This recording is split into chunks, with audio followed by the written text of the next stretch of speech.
പരിശുദ്ധ നോമ്പിലെ 7-ാം ദിവസമായ ഇന്ന് നമ്മുടെ സുവിശേഷ ഭാഗം വിശുദ്ധ മത്തായി ശ്ലീഹ അറിയിച്ച സുവിശേഷം 7-ാം അധ്യായം 21 മുതൽ 28 വരെയുള്ള തിരുവചന ഭാഗമാണ്.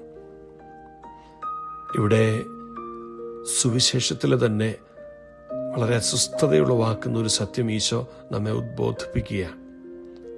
കർത്താവേ കർത്താവേ എന്ന് വിളിച്ചപേക്ഷിക്കുന്ന എല്ലാവരും സ്വർഗരാജ്യത്തിൽ പ്രവേശിക്കുകയില്ല. നോമ്പുകാലം നമ്മുടെ മിഥ്യാധാരണകളെയൊക്കെ അകറ്റാൻ കൂടിയുള്ള കാലമാണ്. സത്യസന്ധമായി ദൈവസന്നിധിയിലിരിക്കുവാനും നമ്മെ തന്നെ ഒന്ന് വിശകലനം ചെയ്യാനുള്ള സമയമാണ്. പ്രത്യേകിച്ച് നമ്മുടെ വിശ്വാസം. എൻ്റെ വിശ്വാസം യഥാർത്ഥമാണോ അതോ ബാഹ്യമായ ചില പ്രകടനങ്ങൾ മാത്രമാണോ, ഉപരിപ്ലവമാണോ? നമ്മുടെ സ്ഥാനമാനങ്ങളോ ശുശ്രൂഷയുടെ മഹത്വമോ ബാഹ്യമായ മതപരതയോ ഒന്നും യേശുവിനെ ആകർഷിക്കുന്നില്ല എന്നുള്ളതാണ് സത്യം. പിതാവിൻ്റെ ഇഷ്ടത്തിന് കീഴടങ്ങുന്ന ഹൃദയങ്ങളെയാണ് അവൻ അന്വേഷിക്കുന്നത്. It is possible for us to speak about God and still resist Him.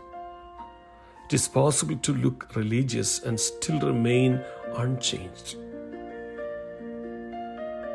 ഈ സുവിശേഷത്തിൽ നാം കണ്ടുമുട്ടുന്ന വലിയ ദുരന്തമെന്നത് അജ്ഞതയല്ല, ഇറ്റ് ഈസ് സെൽഫ് ഡിസെപ്ഷൻ, ആത്മവഞ്ചനയാണ്. പിന്നീട് വചനഭാഗത്ത് ഈശോ 2 കൂട്ടം നിർമ്മാതാക്കളെ കുറിച്ച് പഠിപ്പിക്കുന്നു.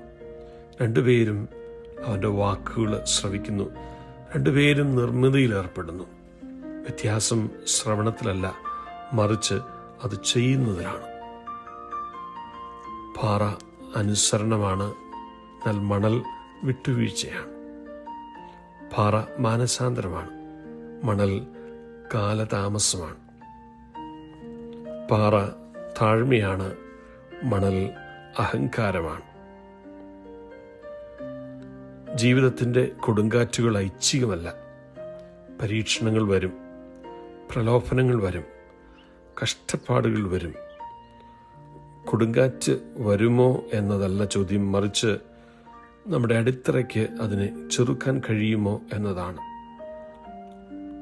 നോമ്പുകാലം ഈ അടിത്തറയെ ശക്തിപ്പെടുത്താൻ കൂടിയുള്ള അവസരമാണ്.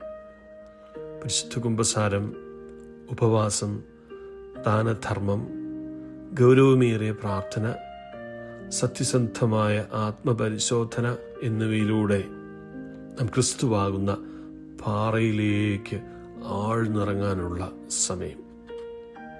ഓർക്കുക, ക്രിസ്തുവിന് ആരാധകരെയല്ല ആവശ്യം, ശിഷ്യന്മാരെയാണ്.